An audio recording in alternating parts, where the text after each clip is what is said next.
Donc, je vais y aller avec...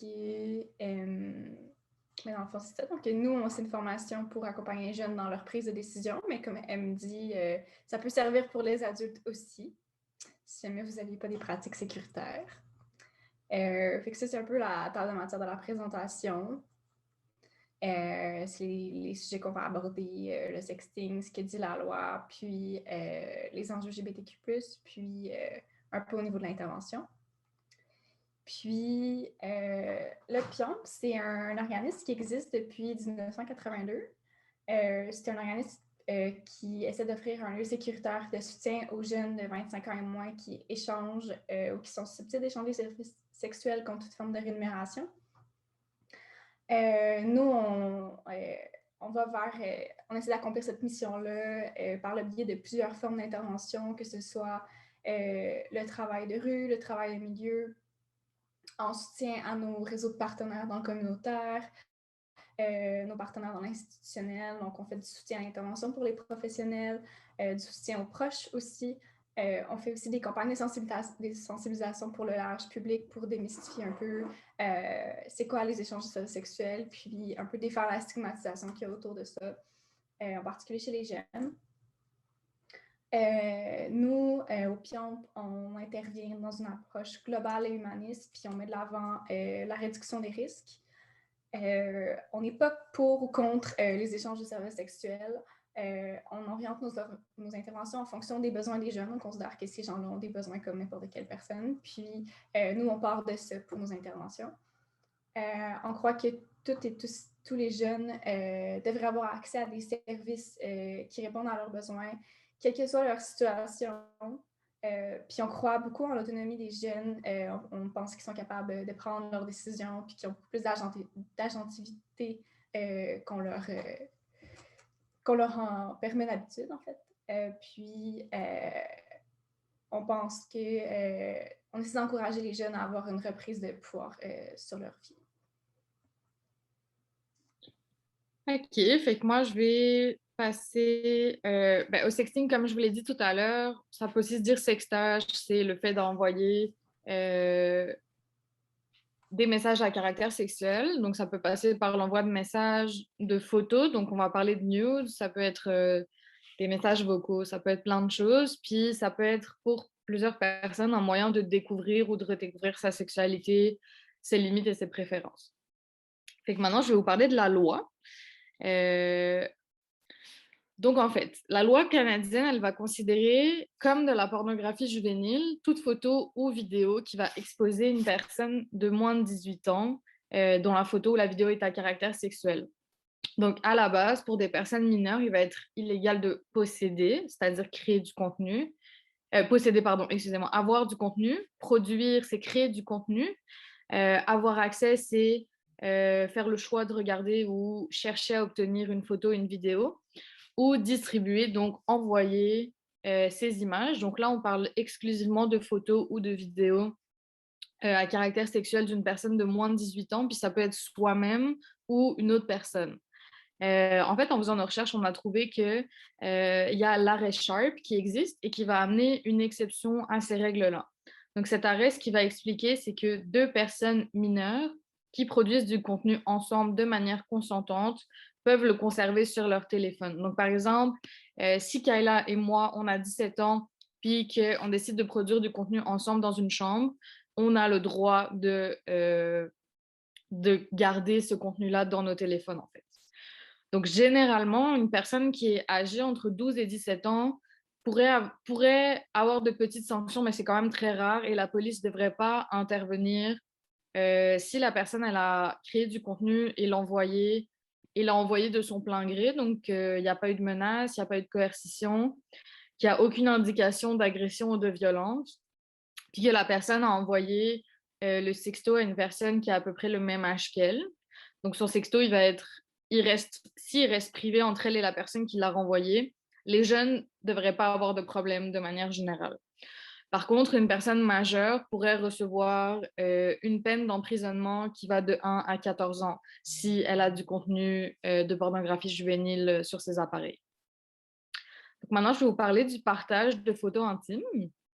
Parce que quand on parle de jeunes mineurs, effectivement, ça pourrait être comme effrayant de se dire que... est-ce que je lis les questions en même temps, on y répond après? OK, on va y répondre après. Fait que, oui, les jeunes envoient des photos intimes, puis ça peut être effrayant en tant qu'intervenant, intervenante, en tant que parent, en tant que proche, de se dire que du contenu pourrait être perdu sur Internet. Mais c'est des risques que certains et certaines jeunes et adultes sont prêts à prendre. Donc, c'est pour ça que c'est important, en fait, d'offrir des outils à ces personnes-là. Parce que pour certaines personnes, le fait d'envoyer des nudes, ça peut être vécu de manière très positive.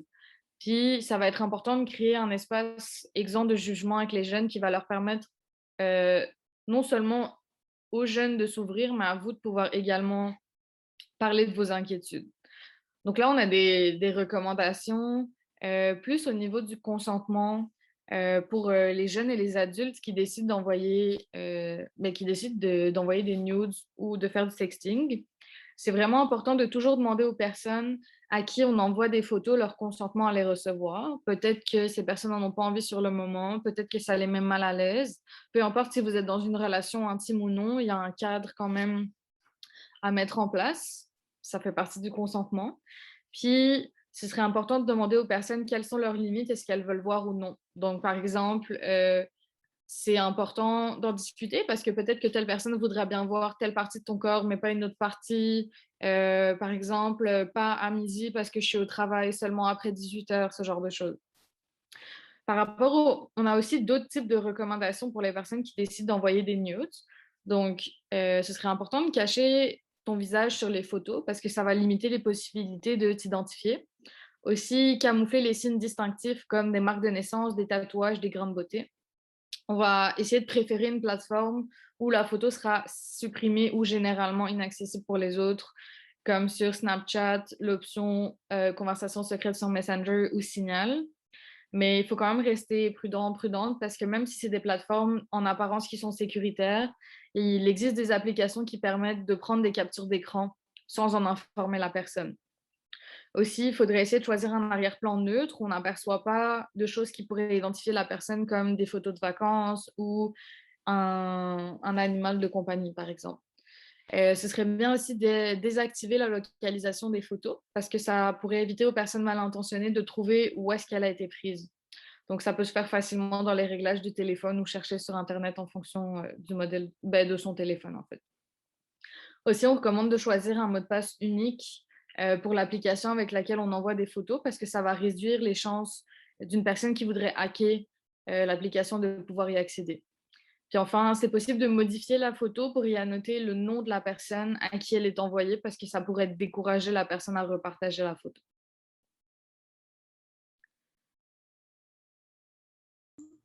OK. Elle m'a parlé de si nos jeunes veulent envoyer des photos, en fait, ou nous-mêmes.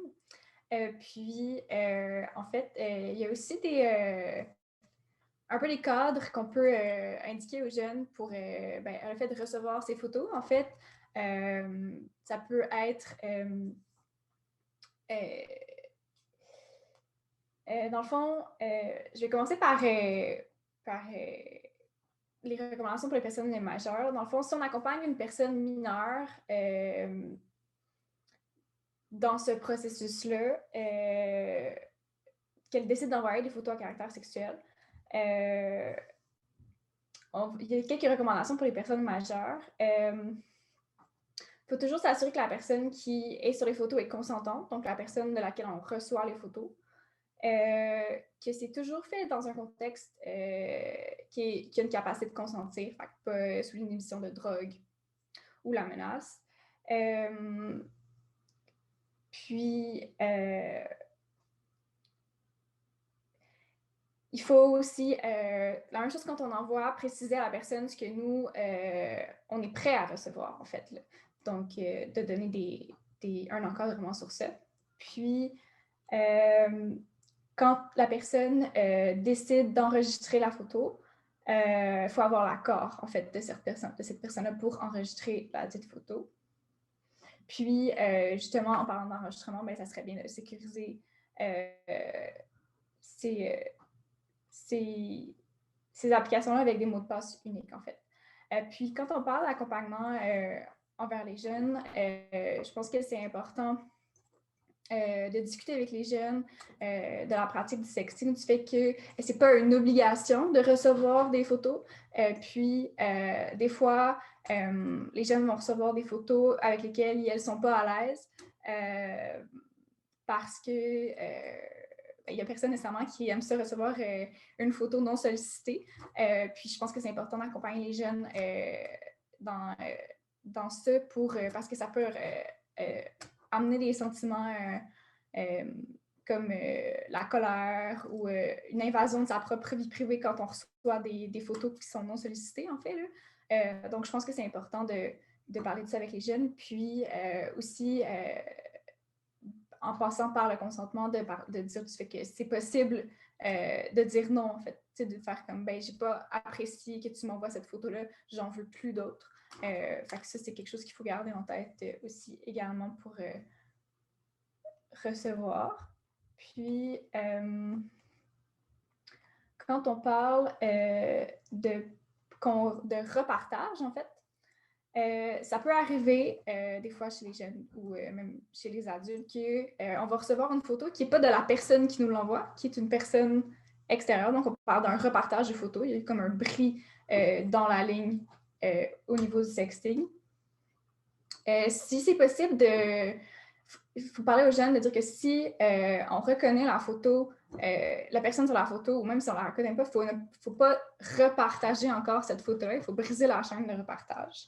Puis si on est capable de reconnaître la personne sur la photo, il faudrait agir de façon bienveillante envers cette personne-là, puis lui dire que ces photos circulent. Puis ça, bien, ça crée la porte, en fait, à une relation de soutien, en fait, parce que cette personne-là, quand on va recevoir cette nouvelle-là, que ces photos circulent, bien, ça se peut qu'elle vive de la détresse, de la honte, de la colère. Puis, il faut être ouverte à recevoir ces émotions-là, en fait. Là.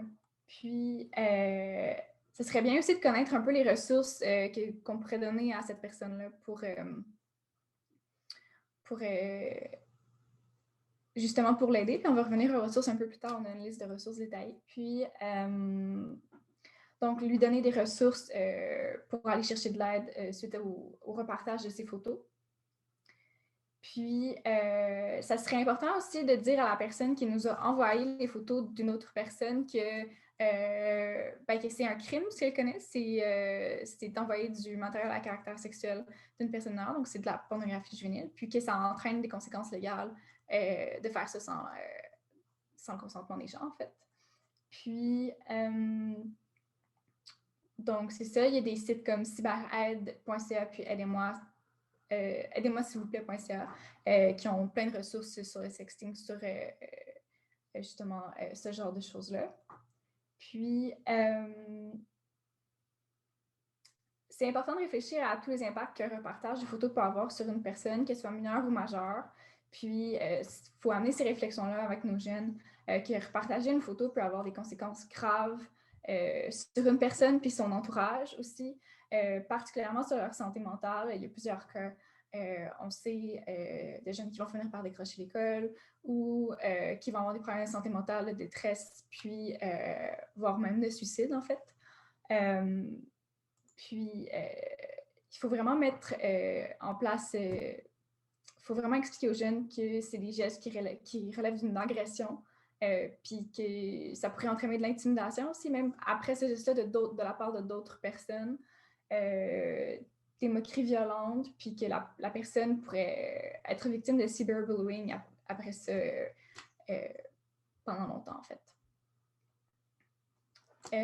Si vous avez un jeune que c'est sa photo qui a été repartagée, c'est une autre situation de repartage. C'est important d'avoir une ouverture non jugeante envers cette personne-là, de ne pas commencer par dire « Mais pourquoi est-ce que tu as partagé cette photo-là en premier lieu? » Parce qu'en fait, ça brise le lien de confiance, en fait. Puis, ça se peut que si cette situation a plus d'ampleur, ben, vous ne soyez pas la personne à qui cette personne-là va se confier par la suite, en fait. Puis, des exemples de photos de situations où une photo pourrait être partagée, mais ça serait ton ancienne partenaire possède des photos de toi, puis décide de les distribuer ou te menace de le faire. Fait que ça peut être quelqu'un avec qui tu avais déjà eu une relation intime puis d'amour. Ton téléphone ou celui de la personne à qui tu envoies les photos se fait voler. Ça peut arriver. Puis, tu envoies une photo, un numéro de téléphone ou un adresse courriel qui sont connectés sur un cloud, fait qu'un espace de partage. Puis là, ben, toute la famille a vu les photos, puis pas juste la personne à qui tu voulais l'envoyer. Fait que c'est des situations qui peuvent arriver. Puis, c'est important de parler aux jeunes aussi du fait que faut pas les juger du fait d'avoir envoyé des photos, mais de prendre conscience un peu que quand on envoie une photo, c'est un peu impossible de savoir où est-ce que cette photo-là va se retrouver. Fait que c'est pour ça que c'est important de prendre les mesures nécessaires, comme M en a parlé, pour se protéger soi-même si on envoie des photos. Nous, au Piamp, on a un guide sexting typiquement pour les jeunes, en fait, qui éclaire vraiment pour la prise de décision, qui remet tout ce qu'on va dire dans cette formation-là plus accessible pour les jeunes. Puis c'est vraiment dans une approche non jugeante de réduction des risques, en fait. Puis on va parler de sextorsion. La sextorsion, c'est quoi? C'est un crime grave qui vise à soutirer de l'argent ou toute autre forme de rétribution. Il y en a qui font ça juste pour la menace, pour le thrill que ça implique. C'est dans le but de soutirer une personne en la menaçant de repartager ses vidéos ou de les rendre publiques. Dans un cas de sextorsion, CyberAide recommande de cesser les communications, de recommander aux jeunes de ne plus communiquer avec cette personne-là, puis de ne pas céder à la menace, de ne pas envoyer plus de photos ou d'argent ou quoi que ce soit que la personne demande. Puis, on peut aussi se rendre sur le site de cyberaide.ca où il y a un formulaire à remplir, puis qui entame des démarches, en fait, immédiatement. La sextorsion, c'est quelque chose qui est très souvent vécu difficilement, puis ça peut occasionner diverses émotions comme la honte, la peur, la gêne, la tristesse. Puis c'est des émotions qui sont normales, puis valides en raison de la violence de cet acte-là. Ça se peut aussi que les jeunes avec qui on fait affaire, ça les affecte pas du tout, ce genre de situation-là. C'est une réaction aussi qui est valide puis qui est possible. Ça se peut aussi que les émotions viennent plus tard dans la vie d'une personne. Puis, à long terme, ces sentiments-là, surtout les jeunes n'ont pas personne à qui se confier par rapport à ça, ben, c'est des sentiments qui peuvent se transformer en dépression, puis amener à des idées suicidaires. Puis,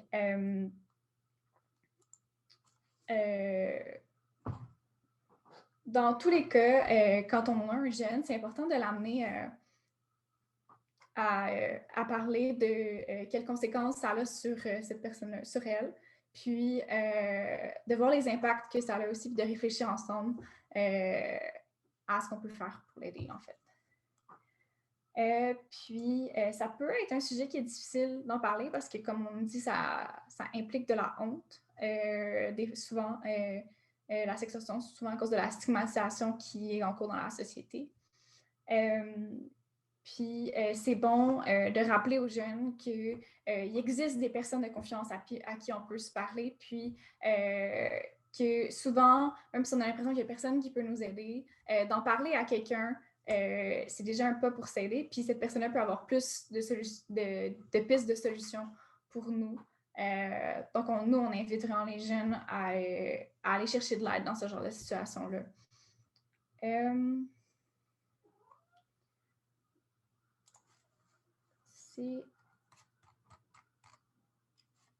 Donc, on serait à la... Oui, un petit mémo. Garder des preuves et des captures d'écran des échanges. On peut inviter les jeunes à garder des preuves et des captures d'écran des échanges. Ça peut aider éventuellement dans un processus juridique. Par contre, là, peut-être que ça a l'air un peu niaiseux ce que je veux dire. Là. Il y a un petit bémol. Si on est des intervenants, intervenantes plein de bonne foi, c'est important de ne pas garder ces photos-là sur nos propres téléphones. En fait, ça appartient au processus du ou de la jeune d'avoir ces preuves-là, parce que si nous, on les a sur nos téléphones, ben, on devient complice un peu de pornographie juvénile. Fait que c'est juste un petit attention, pensez-y bien. Je pense que les gens sont au courant, mais des fois, ça part d'une bonne intention, puis c'est pas une bonne idée. Et je vais vous parler de stigmatisation. Fait que c'est pas rare que la société et les médias en fait diffusent l'idée que le sexting c'est comme une pratique qui est nocive ou même déviante, puis que c'est seulement certaines jeunes qui vont le faire, puis que on voit souvent dans le cas de repartage de photos non consensuelles que la responsabilité elle va souvent être mise et portée sur la personne qui a envoyé les nudes plutôt que sur les personnes qui repartagent du contenu. Donc, c'est important, comme on l'a dit tout à l'heure, que le sexting, ça peut être une source de découverte et d'exploration pour les jeunes au même titre que d'autres pratiques sexuelles. Et ouais, fait que j'avais éteint mon micro, je sais pas comment j'ai fait ça. Fait que ce que je disais, c'est que pour certaines, le sexting, ça peut être une source de découverte et d'exploration. Donc, au même titre que d'autres pratiques sexuelles, ça comporte des risques réels qui doivent être évalués par chacun, chacune. Et c'est pour ça qu'on essaye de travailler en réduction des risques aussi avec l'envoi de photos. Mais nous, ce qui est vraiment important pour nous, c'est que dans une situation de sextorsion ou de repartage de photos sans le consentement de la personne, la responsabilité, elle devrait toujours être portée sur la personne qui repartage les photos ou qui menace de le faire, plutôt que sur les jeunes qui ont envoyé des photos à des personnes de confiance. Il y a plusieurs études qui vont... Ok, c'est pas grave, je te pardonne d'avoir coupé mon micro. Mais il y a plusieurs études qui vont démontrer que les personnes qui subissent de la sextorsion, elles vont vivre un sentiment de honte et de culpabilité qui fait obstacle à la dénonciation de l'agresseur ainsi qu'au partage de l'histoire. Donc, en plus de ça, les personnes qui vont être victimes de sextorsion ou de partage non consensuel d'images intimes, elles vont vivre des sentiments négatifs de la part de la société qui va être lié comme à la perception de la responsabilité morale d'avoir envoyé des photos de soi. Puis c'est quelque chose que ces personnes-là ne devraient pas avoir à subir. C'est important de préciser que les personnes qui font de la sextorsion, c'est des personnes qui sont souvent très habiles et qui vont être capables de convaincre les personnes pour soutirer des photos. Ça passe par de la manipulation. C'est important de le préciser avec les jeunes parce que le sentiment de culpabilité et le sentiment de honte va être assez important chez ces jeunes-là. C'est aussi important de dire que le discours très dominant sur le sexting des adolescents et adolescentes, il est très hétéronormatif et binaire, puis il va invisibiliser les façons que les jeunes LGBTQ+ ont d'explorer leur sexualité. La panique, il y a quand même une panique morale liée au sexting elle va s'inscrire dans une conception de la sexualité dans laquelle les femmes sont passives et victimes et les hommes profitent d'elles. Puis dans cette conception de la sexualité, c'est vu comme presque impossible qu'une femme exerce une agentivité sexuelle. Puis les sexualités LGBTQ+ sont tout simplement invisibilisées. C'est pour ça que pour nous, notre approche de réduction des risques, en fait, elle va aussi s'inscrire dans une éducation à la sexualité qui va remettre la cis-hétéronormativité en question. Mais c'est vraiment important pour le PIAMP qu'on recadre en fait les discours quant aux personnes qui envoient du matériel à caractère sexuel en ligne, parce que en stigmatisant les personnes puis en les désignant responsables de la situation d'abus qu'elles vivent et en les assignant à des stéréotypes genrés, on va probablement réduire les chances qu'elles en parlent et qu'elles agissent pour mettre fin à celles-ci. Maintenant, je vais vous parler un peu d'enjeux LGBTQ+, mais ça s'applique aussi aux L. Ça s'applique aux personnes LGBTQ+. C'est sûr qu'il y a des enjeux particuliers aux personnes LGBTQ+. Donc, comme je l'ai dit précédemment, le discours cis-hétéronormatif, il va que très rarement permettre d'inclure les personnes LGBTQ+, dans les discussions entourant le sexting, puis donc aux jeunes de se reconnaître dans les outils de prévention, dans les situations de repartage de photos sans consentement. Les jeunes LGBTQ+ sont à risque que leur identité soit dévoilée en plus de tout le reste. Donc, ça peut, par exemple, être utilisé comme un moyen de pression par leur partenaire afin d'obtenir des faveurs. Donc, par exemple, si tu ne m'envoies pas une vidéo de toi. Si tu n'acceptes pas qu'on fasse une sextape ensemble, je vais aller dire à ta mère que tu es bisexuel. C'est le genre de menace, par exemple, qui pourrait arriver. Donc, en plus de ça, le fait de vivre de la transphobie, de l'homophobie, de la biphobie ou tout type d'oppression, ça pourrait rendre plus difficile le fait d'aller chercher de l'aide. Donc, plusieurs organismes peuvent ne pas être compréhensifs des réalités LGBTQ+, et ça va forcer la personne à des dévoilements constants et à beaucoup d'explications. Devoir expliquer ta réalité pour qu'on te comprenne, puis aussi avoir des questionnements qui ne sont pas spécialement pertinents. Tu vas venir pour parler du fait qu'on t'a partagé des photos, puis si c'est dans un contexte d'une relation de personnes de même genre, on va probablement te poser des questions intrusives sur ton orientation sexuelle, sur ton identité de genre. Puis également, devoir aller parler à la police, porter plainte, ça peut être très difficile pour des personnes LGBTQ+, encore plus pour des personnes LGBTQ+, racisées, considérant la mentalité qu'il peut y avoir chez certains policiers et policières. Donc nous, avant de passer aux ressources et aux pistes d'intervention, on voulait savoir si une personne peut-être aurait envie de partager, si vous avez déjà rencontré des situations où des jeunes LGBTQ+, ont vécu de la sextorsion, que ce soit dans votre travail, dans votre vie personnelle, donc ça peut être des proches ou dans votre entourage, et que vous êtes à l'aise de discuter avec nous aujourd'hui, puis pour qu'on puisse discuter de pistes d'intervention. Évidemment que c'est de manière anonyme. On n'a pas besoin de savoir le nom de la personne, on n'a pas besoin de savoir l'organisme où vous l'avez rencontré. Puis, si personne n'a d'exemple, on peut passer directement aux ressources et aux pistes d'intervention. On vous laisse 1 minute pour vous décider. Je me permets, il y a Laurent qui a la main levée qui pourrait peut-être nous parler d'une situation. Oui, bien sûr. Allô tout le monde, bon matin. Allô. En fait, moi, c'était une histoire de sextorsion. En fait, c'était arrivé à un de mes amis. C'était pas, il fait pas partie de la communauté LGBTQ+, mais c'est une des seules histoires que j'avais vu ça dans ma vie. Là. La première fois en tout cas que j'ai vu ça, c'était, il avait rencontré une fille sur un site de rencontre. Ils ont commencé à faire du sex cam, dans le fond, genre. Puis, c'était pas une vraie fille du tout, du tout. En fait, c'était un enregistrement préenregistré. Puis ensuite, il y a des gens qui ont apparu sur l'écran puis qui ont commencé à dire envoie-nous de l'argent, sinon on envoie les vidéos à toute ta famille, puis blablabla, blablabla, à tous tes contacts Facebook. Puis c'était vraiment la première fois que je voyais ça. Je savais même pas que c'était possible, tu sais. Puis, ben, en tout cas, je veux juste vous dire, vous avez vraiment fait une belle formation. Puis, ben, vous faites une belle formation. Puis, ça m'aide beaucoup à apprendre sur ce sujet-là que je trouve qu'on ne connaît pas tant. Mais c'était mon petit partage. Puis, ce qu'on a fait, ben, en fait, il nous a demandé, il a appelé tous les amis, qu'est-ce qu'on fait? Ben, nous, on a tout supprimé Facebook, son email, on a tout supprimé. Genre, on n'a plus de nouvelles, mais c'est plate, là, tout supprimer ces choses-là. Je ne sais pas si vous avez d'autres avenues à nous proposer que tout supprimer, par exemple.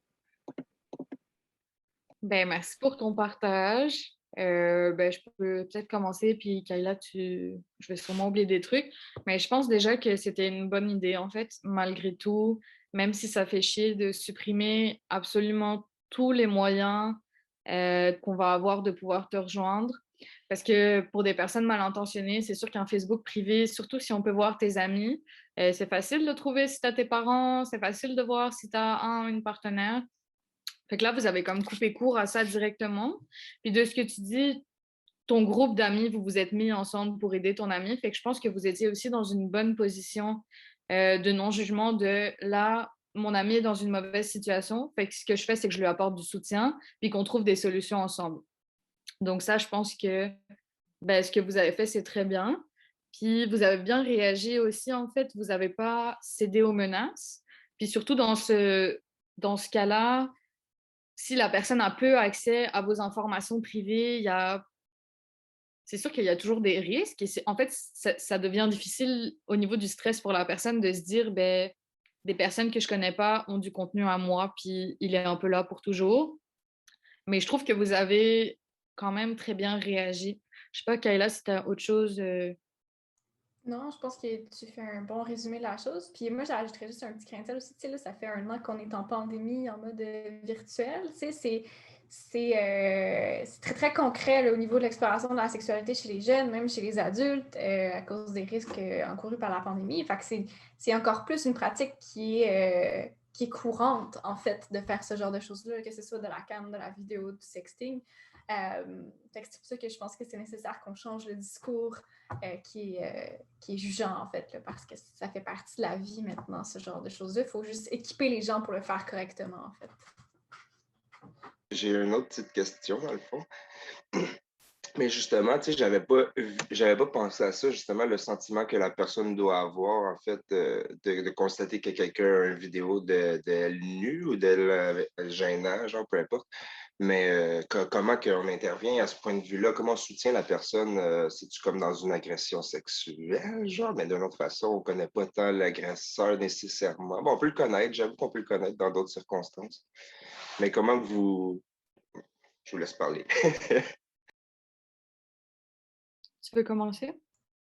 Oui, mais en fait, d'accueillir la personne vraiment, justement, comme, OK, je comprends que tu vis de la détresse, je comprends que c'est difficile, puis tout ce que tu vis, c'est valide, là, dans le fond, tout ce que cette personne-là, comme le range d'émotions par lequel elle va passer, c'est valide, tout ça, fait que c'est vraiment d'être dans une optique d'être là pour cette personne-là, puis justement, elle s'est tournée vers vous, puis vous en avez discuté, puis elle a pu en parler. Déjà, juste d'être la personne à qui on peut se confier sans être jugé, c'est déjà la meilleure approche, en fait, là, au niveau d'accueillir une personne. Là. Puis, juste pour compléter, tu disais, est-ce que c'est considéré comme une agression ou non? Je pense que c'est important d'aller voir avec la personne comment elle le vit sans mettre des mots sur les actes qui se sont passés quand elle n'est pas encore prête à l'entendre, en fait.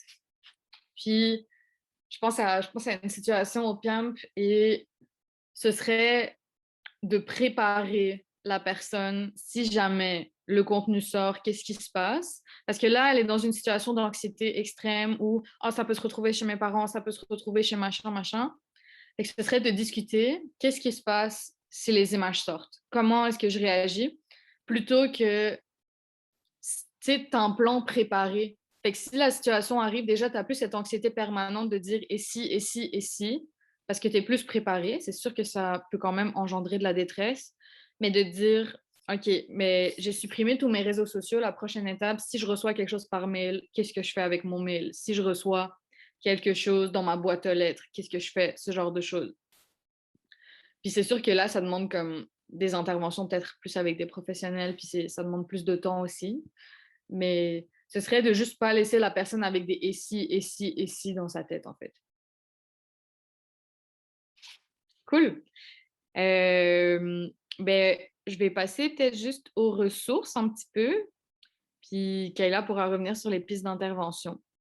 Fait que pour les personnes mineures, vous pouvez vous rendre en fait sur aidez-moi, s'il vous plaît.ca et CyberAide, qui sont vraiment des sites qui vont comme mettre en place qu'est-ce que vous pouvez faire dans chaque situation avec des jeunes. Donc, par exemple, ça va être, OK, si ta photo a été repartagée sur Facebook, voilà ce que tu peux faire. Si ta photo a été repartagée sur un site pornographique, voilà ce que tu peux faire.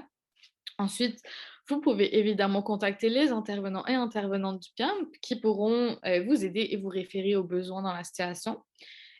Aussi, vous pouvez, pour les personnes adultes, contacter la clinique juridique Juripop, qui a un volet spécial en fait concernant les violences à caractère sexuel. Si vous avez besoin, vous pouvez également envoyer une question sur le site d'Alter Hero qui pourra vous offrir du soutien et des références. Puis si vous vous sentez à l'aise de le faire puis que c'est un besoin pour vous, vous pouvez aussi vous rendre à la police pour chercher de l'aide. Voilà.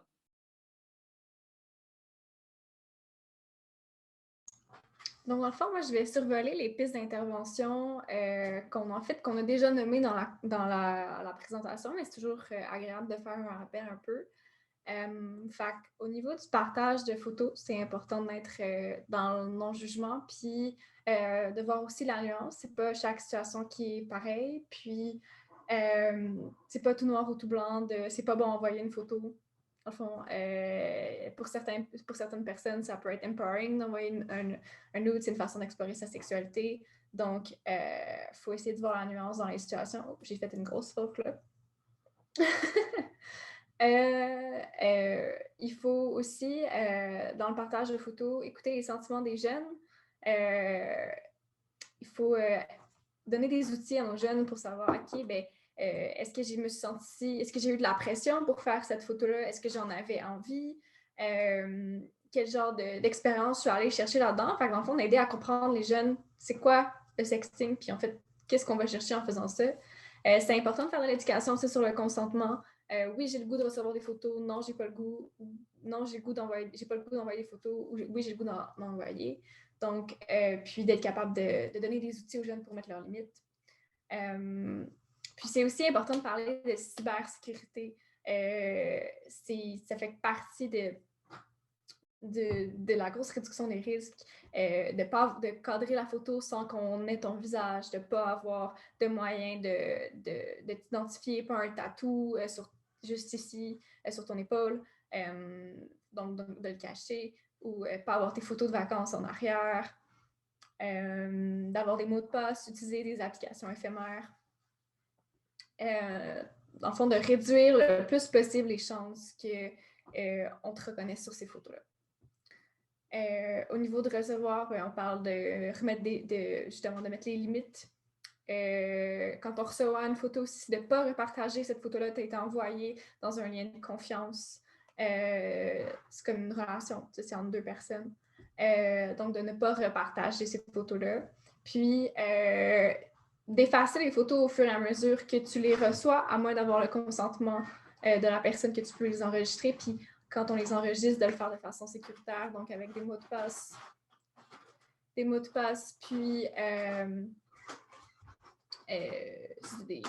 que ce soit même avec ton pouce, une empreinte digitale ou quoi que ce soit. Repartager, justement de ne pas repartager encore les photos, donc dire à nos jeunes de briser la chaîne, de ne pas renvoyer les photos à toute la classe d'alcool. Le consentement, encore une fois, de faire de l'éducation sur ça, puis de faire prendre conscience aux jeunes que de repartager une photo, ça a des impacts, ça peut avoir des impacts sur eux, puis ça peut avoir des impacts sur les autres personnes. Puis, au niveau de la sextorsion, c'est important de comprendre de se rappeler que ça peut amener une panoplie d'émotions, puis qu'on est là justement pour recevoir ces émotions-là. Puis, de dire aux jeunes de ne pas céder à ces photos-là. Puis, de parler, de dire de se confier à une personne de confiance, puis d'essayer d'être cette personne de confiance aussi là. Donc, ça passe aussi par le fait de ne pas juger la personne. Puis, d'offrir du soutien, en fait, dans ces démarches-là. Fait que c'était pour nos pistes d'intervention.